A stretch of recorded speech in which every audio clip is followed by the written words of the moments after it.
Така, сега ще го засечем за колко време го пълни. Макар че като направих сметките за самия балон, за резервуара, всъщност по сметки някъде ми излиза 80 литра. Макар че може аз да не съм взел правилно размерите на диаметъра, но ще го премеря пак по-точно по-късно. Сега ще го засечем да видим за колко време ще го напълни и какъв му е шума, което е за мен е достатъчно тих, за да е в жилищна сграда даже. Пускам го.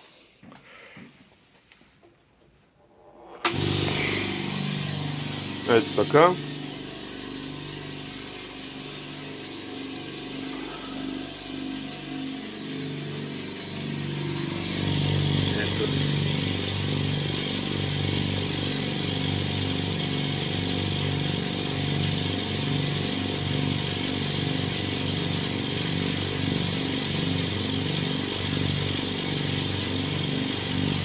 Значи балона беше напълно празен, никакво налягане нямаше вътре.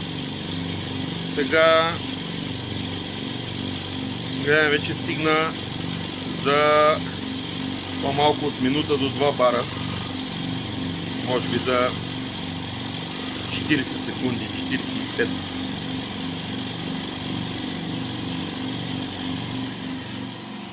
Ще го изчакаме да видим. Но си пълни достатъчно бързичко според мене. Тихичък е, няма нужда от смяна на масло. Поне така казаха.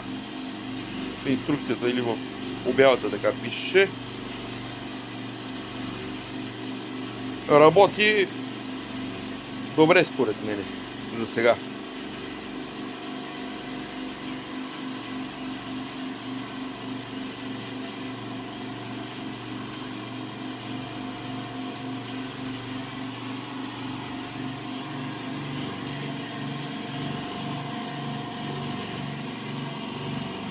Тихичък е, много съм доволен за нивото на шума. Не е по-шумен от една пералня, може да кажем, нормална.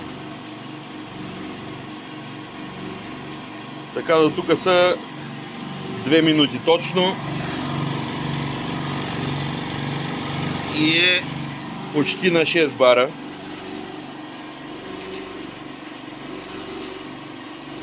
Ще го видим за колко време ще го напълни.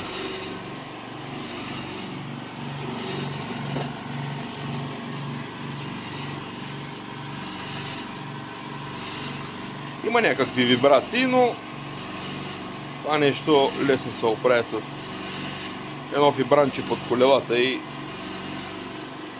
мисля, че ще се реши въпрос.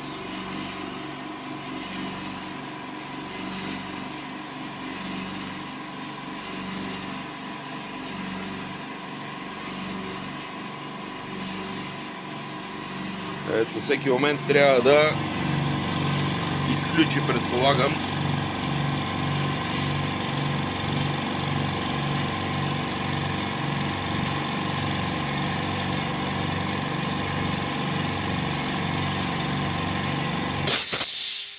Така, ето го за 3 минути. 3 минути и 10 секунди да кажем.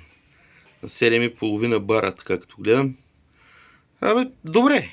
В смисъл, идеално е.